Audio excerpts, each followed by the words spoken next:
Today, we are going to decode the silent language our bodies speak. You know, the one that can shape opinions before we even say a single word. So, let's dive in and explore how you can master your first impression, right from the ground up. Seriously, think about it for a second. Long before you shake a hand or say hello, your posture, your expression, your gaze, they've already started the conversation. Your body is always communicating. So the real question is, are you in control of the story it's telling?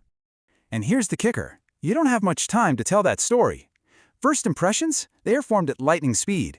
It's a snap judgment that can really set the tone for everything that comes next. That's right, just 7 seconds. Believe it or not, research shows that's pretty much all the time you have to make that initial impact, for someone to decide if you're trustworthy, if you're confident, if you're likable. Now, I know that sounds like a ton of pressure, right? But don't worry, we're about to show you how to make every single one of those seconds work for you.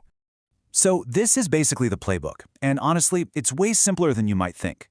We've got a clear set of do's and don'ts. And look, this isn't about faking it till you make it, it's about making sure your outside, your body language, accurately reflects your best intentions on the inside. All right, let's start by building that foundation. These are the things you can do right now to immediately project confidence and warmth. These are the essential do's for a powerful first impression. Everything, and I mean everything, starts with your physical frame. Think of an open posture as kind of like an open door. It sends this nonverbal signal that says, hey, I'm receptive, I'm confident, and I'm ready to connect. Okay, let's break this down. Standing straight, that sends a signal of self-respect and energy. Pointing your feet towards someone shows them they have your complete, undivided attention. Standing with your feet a little apart literally grounds you, making you look more stable. And keeping your arms uncrossed, well, that's the universal sign for I'm open, I've got nothing to hide.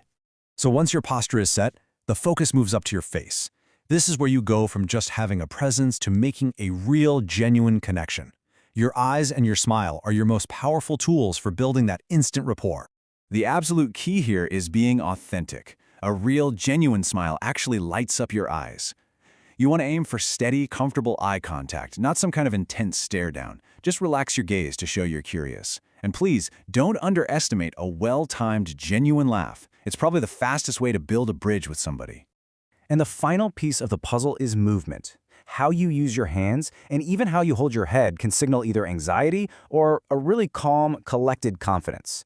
It's all about looking comfortable in your own skin. Let's look at how these gestures actually build trust. Showing your palms is this deep, primal, subconscious signal that basically says, I'm not a threat, I'm not hiding a weapon. It's amazing. Using natural hand gestures that flow with what you're saying adds energy and passion. And keeping your neck area open is a subtle but really powerful display of confidence. Okay, so we've covered the do's, but just as important as knowing what to do is knowing what not to do. So let's look at the common traps that can unintentionally send signals of defensiveness, anxiety, or just plain disinterest. This is such a classic mistake. Crossing your arms literally creates a physical barrier between you and the other person, signaling you're on the defensive. And hiding your hands in your pockets, that can make you look nervous or even like you're hiding something. Remember, the goal is always to project openness. And yep, we're back to posture, because it is that important. Slumping just instantly makes you look low energy and insecure. And touching or covering your neck, which is a vulnerable area, is a self-soothing gesture that just broadcasts discomfort. Both of these actions basically shrink your presence in a room. Your foundation matters. Standing with your feet pressed together can make you seem really timid and unsteady.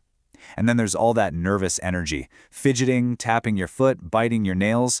These little things are so distracting, and they can completely undermine what you're saying by screaming, I'm anxious.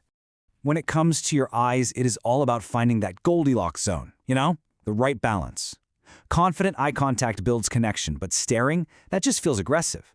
A calm, open gaze is engaging, while blinking way too much can be a dead giveaway for stress, or in some cases, even dishonesty. Okay, wow, we have covered a lot of ground, from all the do's to the don'ts. So now let's just boil all of this down into a super simple, memorable checklist you can use anytime, anywhere. Here it is, your simple 3-step mental checklist. Before you walk into a room, just ask yourself, 1, is my posture open? 2, is my face engaged? And 3, is my movement calm and natural? If you get those 3 right, you have absolutely set the stage for success. You know, this quote from Peter Drucker just perfectly nails the whole point of our explainer today. The silent messages, the nonverbal cues, they're often the loudest things we communicate. And learning to master them gives you a really powerful advantage. So, as we wrap things up, I want to leave you with this question. Look, don't try to change everything all at once. That's a recipe for disaster. Just pick one thing from this explainer. Maybe it's keeping your arms uncrossed. Maybe it's making better eye contact. And just focus on that. So, what's your first step going to be?